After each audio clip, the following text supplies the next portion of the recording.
पाहुयात महाफास्ट 50 बातम्या।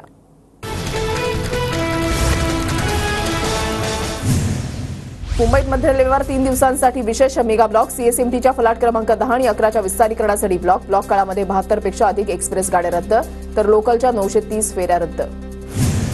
ठाणे रेल्वे स्थानकातील फलाटांच्या रुंदीकरणासाठी 63 तासांचा ब्लॉक काळामध्ये 956 लोकल फेऱ्या रद्द।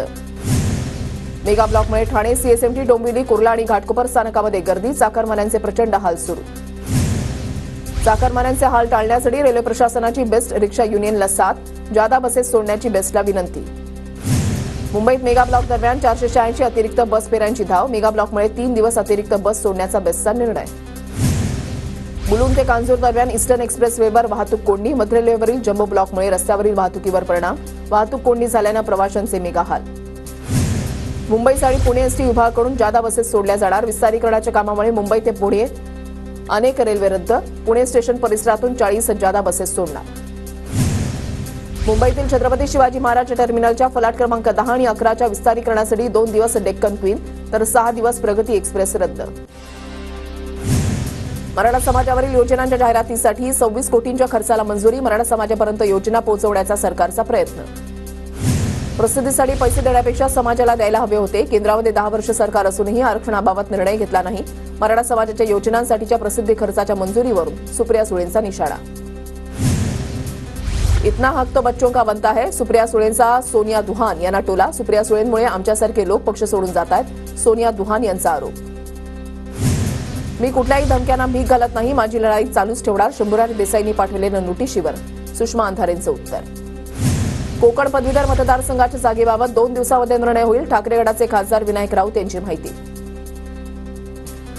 नाशिक शिक्षक मतदारसंघामध्ये शिंदे गटाकडून किशोर दराडे इच्छुक, मागच्या पंचवार्षिकमध्ये किशोर दराडेंचा शिवसेनेमधून विजय। नाशिकमधून शिक्षक मतदारसंघासाठी राजेंद्र निकम इच्छुक, मालेगावमध्ये राजेंद्र निकम यांच्याकडून मतदारांच्या भेटी घ्यायला सुरुवात, राजेंद्र निकम मालेगावातील शिक्षक संघटनांशी निगडीत। निकालापूर्वीच नवनीत राणांच्या विजयी मिरवणुकीची जोरदार तयारी, मध्य प्रदेशच्या इंदूरमध्ये राणांसाठी खास रथ तयार, अमरावतीमध्ये नवनीत राणाविरुद्ध बळवंत वानखेडेंमध्ये लढत।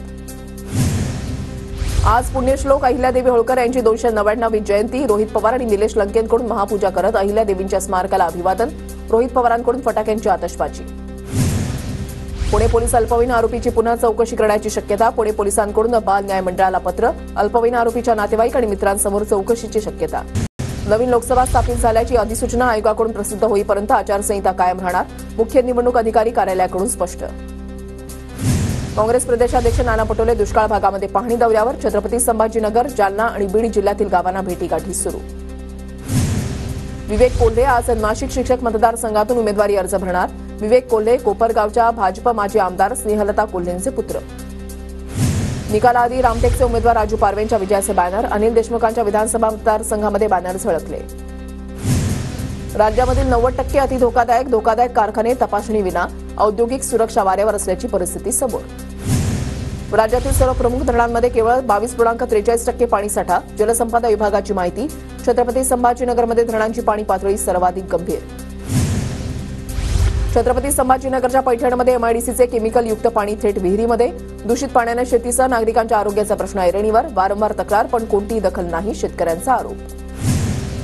नागपुरात उष्माघातामुळे आणखी 3 मृत्यू, आतापर्यंत उष्माघातानं 22 जणांचा मृत्यू, विदर्भात अनेक ठिकाणी 45 अंश सेल्सिअसवर तापमान। मुंबईसह ठाणे, पालघर आणि रायगड जिल्ह्याला 2 दिवस उष्णतेचा येलो अलर्ट, 2 दिवसानंतर काही भागात हलका पाऊस पडण्याचा हवामान खात्याचा अंदाज। मुंबईला पाणीपुरवठा करणाऱ्या 7 धरणांच्या पाणीसाठ्यामध्ये झपाट्यानं घट, 5% पाणी कपात लागू, तर 5 जूनपासून 10% पाणी कपात होणार। पुणेकरांवर पाणी कपातीची टांगती तलवार, पुणे शहराला पाणीपुरवठा करणाऱ्या सर्व धरणांनी तळ गाठला, खडकवासला धरणामध्ये केवळ 5.32 टीएमसी इतका पाणीसाठा शिल्लक। पुणे शहरामध्ये मेट्रोच्या कामामुळे वाहतुकीमध्ये बदल, पुणे विद्यापीठ ते संचिती चौकातील वाहतुकीमध्ये बदल, गणेश खिंड मार्गे वाहतुकीचा वापर करण्याचं आवाहन। पुण्यामध्ये म्हाडा सोडतीला 6 जूनपर्यंत मुदतवाढ, म्हाडाकडून पुणे पिंपरी चिंचवड शहरातील 4877 सदनिकांची सोडत जाहीर। रत्नागिरी जिल्ह्यामध्ये 206 नदीकाठच्या गावांवर विशेष लक्ष केंद्रित, पावसाळी आपत्तीसाठी विभाग सज्ज, पूरग्रस्त गावातील प्राथमिक आरोग्य केंद्रामध्ये 68 वैद्यकीय अधिकाऱ्यांची नियुक्ती। गोंदियामध्ये 1 आणि 2 जूनला पावसाचा येलो अलर्ट, गोंदियातील पारा सध्या 45 अंशांवर असताना हवामान खात्याकडून पावसाचा इशारा। एमपीएससीची राजपत्रित नागरी सेवा संयुक्त पूर्व परीक्षा 21 जुलै रोजी होणार. आयोगाकडून राज्यसेवा परीक्षांची तारीख जाहीर. 10वीच्या पुरवणी परीक्षेसाठी आजपासून अर्ज करता येणार. जुलै-ऑगस्ट महिन्यामध्ये 10वीच्या पुरवणी परीक्षेचं नियोजन. यवतमाळच्या टिपेश्वर अभयारण्यामध्ये तलाववाली वाघिणीचं दर्शन. पर्यटकांनी लुटला जंगल सफारीचा आनंद. नवेगाव नागझिरा व्याघ्र प्रकल्पामध्ये वाघिणीसह 3 पंछड्यांचं आकर्षण. वाघ-वाघिणीच्या दर्शनामुळे पर्यटकांमध्ये आकर्षण. हश मनी प्रकरणामध्ये अमेरिकेचे माजी राष्ट्राध्यक्ष डोनाल्ड ट्रम्प दोषी. 2016 मध्ये महिलेसोबत संबंध लपवण्यासाठी पैशांचा हेरफेर केल्याचा आरोप. 11 जुलैला ट्रम्प यांना न्यायालय शिक्षा सुनावणार. मनालीजवळच्या रोहतांग पासला ऐन मे महिन्यामध्ये हिमवर्षाव. रोहतांगचं तापमान 2 डिग्रीवरून -4 डिग्रीवर. राजधानी दिल्लीमध्ये भीषण पाणी टंचाईचं संकट. चाणक्यपुरी भागामध्ये टँकरनं पाणी भरण्यासाठी नागरिकांची गर्दी. तीव्र उष्णता आणि पाणी टंचाईमुळे दिल्लीकर हैराण.